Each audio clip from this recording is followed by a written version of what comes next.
All right, folks, we're going to jump in here and talk about business marketing. This is us switching gears just a little bit from where we've been, which has been typically talking about normal consumerism. So, how do you and I, as consumers, go out and purchase things from private companies? So, in this context, we are going to change gears a little bit and talk about business use and business consumption. So, um, you'll hear the term B2B. You see it right here. That essentially means business to business. You'll also see B2C, which is business to consumer.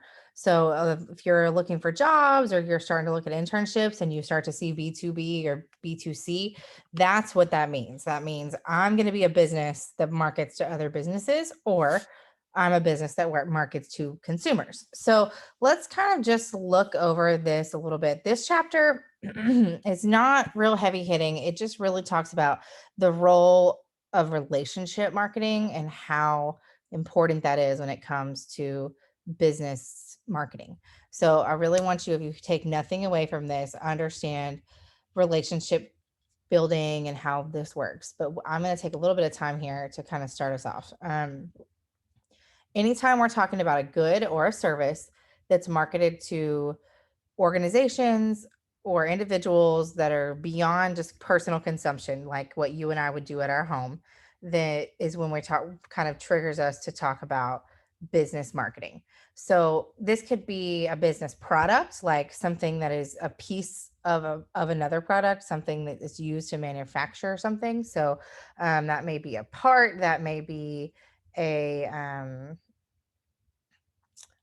like a little supplies like lumber or oil or anything that's used to manufacture an end product, or it could be something that's used to resell to other customers. So the most common example is like wholesaling. So I may have a clothing store that I go to market and I buy clothes, and then I come and I buy that. The place at the market has, it's at wholesale. It's at cost, as they call it.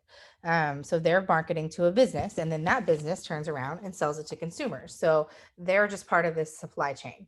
And then we talk about consumer products. So that is what you and I use all the time to satisfy our wants or our needs.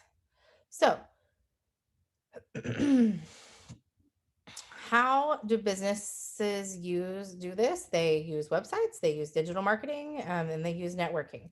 They also do something called content marketing, which is how we'll talk a lot about content marketing later on in the semester, but this is how um, businesses kind of strategically get their message out to consumers, and they do it in lots of different ways. So they may have the same messaging going out across platforms to different people in different marketplaces. And so that's called content marketing. But the most common way that people use they use digital marketing to reach consumers is social media. And so we all know social media is popular. We all understand it. We get that it's helping with um, engaging with people in meaningful ways.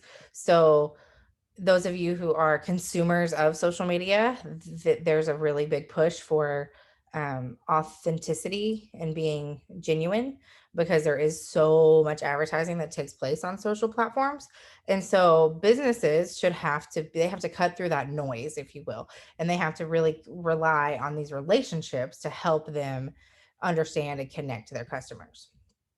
So relationship marketing is hugely important. Customers are demanding, competition is intense, and business suppliers have they have choices to make now. So what sets you apart if you are a business trying to sell something to another business is your ability to form relationships. So your book will talk about licensing, distribution, joint ventures, and partnerships. And so I want you to make sure you take some time to go in and understand what those are. You will be tested over those. But relationship commitments is where a firm believes that they should go in and maximize their efforts to make sure that they have a customer long term. It is cheaper and more efficient to capitalize on a current customer than it is to go out and get a new customer. So relationship commitment means that you understand that and you're able to come into a business and say, hey, your relationship means a lot to my business. Your business means a lot to us. And so we're going to do the work that it takes to maintain that relationship and have a true partnership.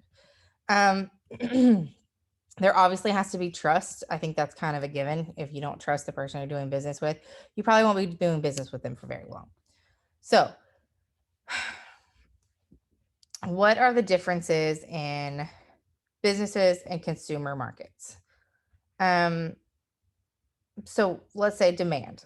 The business market has an organizational demand. So, let's talk about office supplies. Let's use that as an example to kind of talk through some of these characteristics. Organizational, oh, we ran out of pens. Everybody, we need new pens. We're getting low. We have lots and lots of people using this. We need to go to an office supply company that sells office supplies to businesses and order more pens.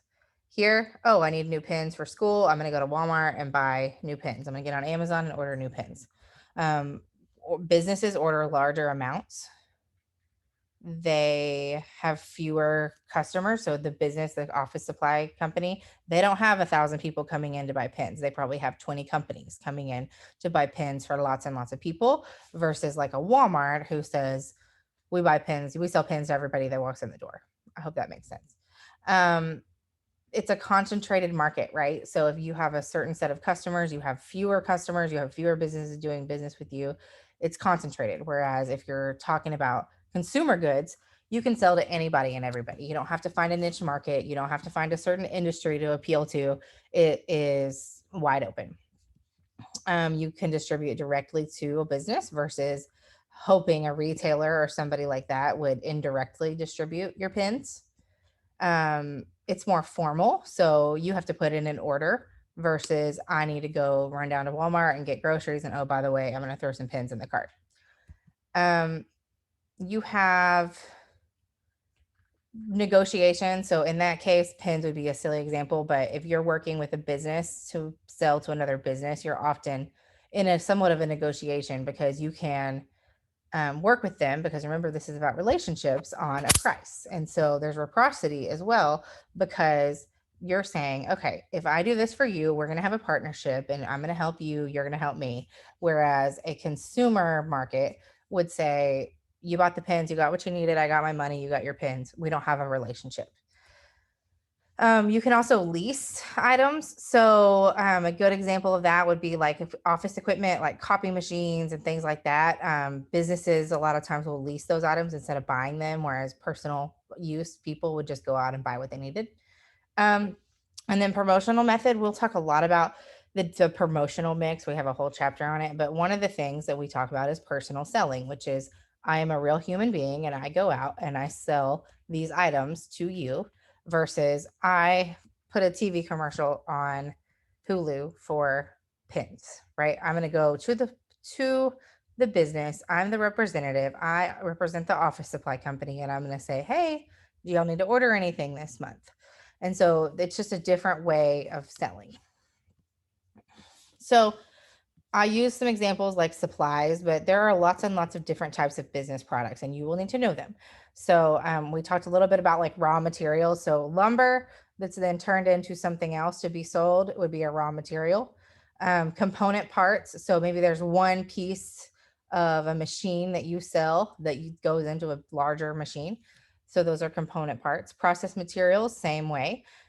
Supplies, and then business services. I like business services. So that's like um, shredding services. So I like an insurance company here in town or a law firm here in town. They have lots of documents that they have to keep and they need a safe way to dispose of these documents. And so they employ a shredding company that actually comes in and they shred all these things for you.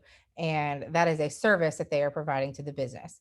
There are people out there that just clean office buildings. They only clean commercial spaces. So they offer a service, a cleaning service to other businesses. They don't clean people's homes, they clean offices.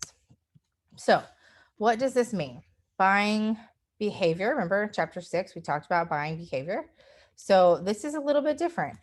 They have a different way that they go about this. There's some ethics involved, right? So, when I worked for the city of Nacogdoches, we had a whole purchasing system in place, because it's really, really easy to, oh, well, I'm going to go buy things from my friends or from people that I know, and I'm using tax dollars. And so there's some ethics involved. And the more money that you have to spend and the larger your budgets are, regardless of what you're doing, the easier it is to compromise your ethics. And so it's important to understand that that's a huge part of this. There are purchasing laws galore for governments. SFA would be one of them. They have lots and lots of laws they have to follow in order to make purchases, because they're using state tax dollars at SFA. And so it's really important that that comes into play. Whereas if we just ran down to Walmart and bought a pack of pens, the ethics aren't, there's nothing really that deep or complicated to that process. Whereas businesses doing business with other businesses, things become a little stickier. Um, you also have customer service. These relationships are important. You start to realize a lot of companies will do business with other local companies because they believe in supporting local businesses and supporting the local economy. That is a huge factor. So these are just some of the things that we talk about. I think it's also important that you understand that beyond just businesses selling to other businesses, that there are mechanisms in place to do this. So your instructor notes will talk about something called the North American Industry Classification System. And I have an assignment. I may post it for y'all just to be able to see what it is, the system. But it allows you to identify and segment a market based on what you're trying to sell.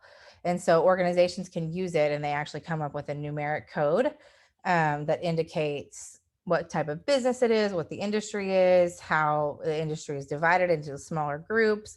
And it can be a really, really valuable tool for people that are selling to other businesses, selling items to other businesses, to segment and target the correct customers. And if we're talking, remember, we're talking about relationship building here, right? So we're not just talking about sell lots of things and make lots of money. Of course, we want to sell lots of things and everybody wants to make lots of money. But really, where we care about existing here when we're talking about business marketing is forming relationships.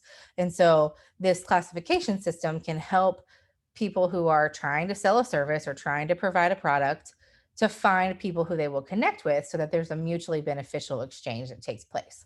So I hope this helps shed light on chapter 7, and thank you for tuning in. I hope it was as fun for you as it was for me. Bye.